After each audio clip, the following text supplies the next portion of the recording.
Hello and welcome back to Urban Outlook, a forum for African American issues. We are talking to Dr. Learotha Williams, Jr., Associate Professor of African American and Public History at Tennessee State University. The power of the black vote is the topic.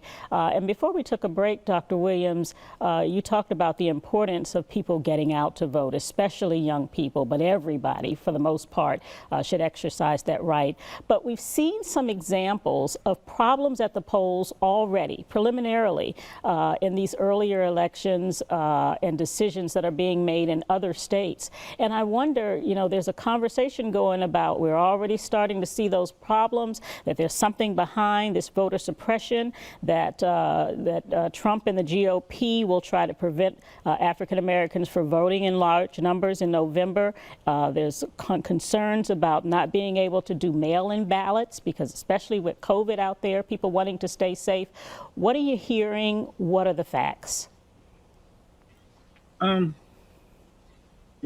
fortunately, our chancery court here in Davidson County issued an order that said that if you're a registered voter and you don't want to go to the polls, you're eligible to request an absentee ballot by mail. And that is really important. Truth be told, I'm kind of nervous about just getting out amongst a bunch of people. Yeah. And when we think about it, you know, this is interesting. I thought about times in American history where people were actually risking their lives to vote, or risking the health of their loved ones to vote. And the only thing that even comes close to this is Reconstruction, the period immediately following the Civil War. But that was a physical sort of violence. So this, you know, oftentimes folks will say voting is a life for death activity, you know, and there's a lot of hyperbole in that, but in this case, there might be something to it. In terms of voter suppression, that is as American as apple pie, I think, when it comes to African Americans. 15th Amendment was passed, which gave Black men the right to vote, and that occurs in 1870. But you also have the Klan being birthed right here in Tennessee. One of their primary goals was to prevent Blacks from voting. And oftentimes they did that by using sticks, clubs, and shotguns. Sometimes a civic test that people had to take, answer a bunch of questions in order to get into the polls. And as we progress to speak to what you're talking about now, you know, throughout the 20th century here in America, poll taxes and literacy tests were prerequisites to voting, and these tools are implemented to get around to skirt the sort of racial discrimination, the overt racial discrimination, but it disproportionately affected Blacks. In 1965, you have the Voting Rights Act, which more or less does away with all of these mechanisms. But within the time that I've been a professor, the Voting Rights Act has been severely gutted. So now you got the situation where you have gerrymandering that has stepped up, and all sort of sinister, I think, efforts to prevent Blacks from voting. In Georgia, when Stacey Abrams was running for governor, one of the things that you noticed was that the polling places, the location of polling places, became somewhat a mystery to the people that were supposed to be voting. And then when they got to the places where they actually were supposed to vote, the voting machines weren't working. More recently, we saw some very, very, very long lines in Wisconsin. And what was so troubling to me about that was that it occurred in the midst of a pandemic. And the powers that be up there, they knew that people were desiring to vote, and they knew the realities of the pandemic, but nothing was done to accommodate the people, to make it easier to vote. I humbly submit to you that they made it more difficult. And in Atlanta, the exact same thing. And it's even more troublesome, I think, in Atlanta because the governor of the state was Secretary of State at the time of his election, right? Mm-hmm. And he rode into office defeating a viable candidate. And I still have problems saying that he actually defeated her.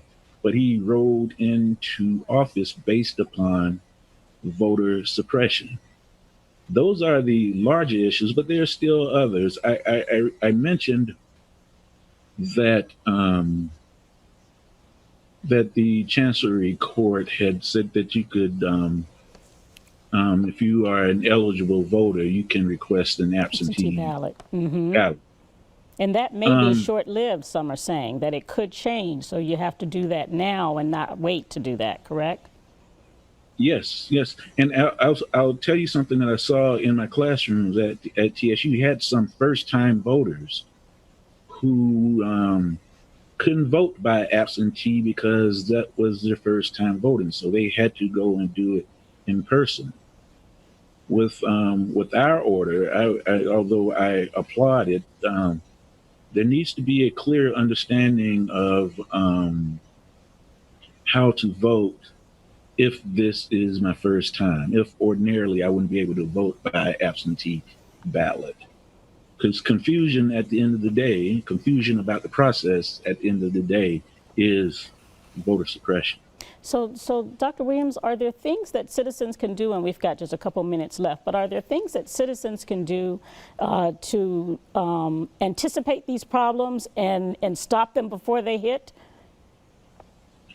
I think voter education the um, is the chief way to do it, and it's not one of those things um, where everybody has to be on point, everybody has to follow it. Although that would be the ideal circumstances, right? Yeah. Um, but within our organizations, within the groups, within the people that we socialize with, there needs to be at least one or two people that remain on top of this. One or two people that say, hey, this is what we need to do. One or two people that are paying attention to what's going on. Because everybody's not fortunate enough or privileged enough, if you will, to follow these things intimately day after day after day after day. So if you attend church or a synagogue or a mosque, um, or however you get down, you probably need to have somebody within your circle that stays on top of this.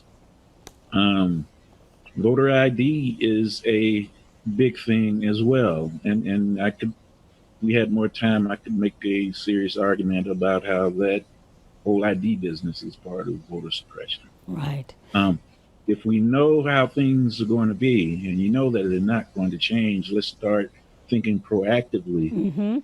about how to get folks to the places where they need to be so that they can get their IDs. That's a great point Um, to wrap up. But I also want to share some dates, Dr. Williams. These came from Rock the Vote, Tennessee primary election, August 6th. Early voting is from July 17th through August 1st. And your registration deadline for the primary is July 7th. And then for the general election, October 5th is the registration deadline there. Early voting is October 14th through the 29th, and of course, the general election is November 3rd for people who need that information. Dr. Williams, great information that you shared. We appreciate you so much, and for taking time to join us virtually. We certainly hope that people kind of pay attention, of course, take heed, and as you said, really good point, just anticipate what might happen and be ready. Educate yourself about voting. We thank you so much, Dr. Williams, and we thank you for joining us. We will see you again next time.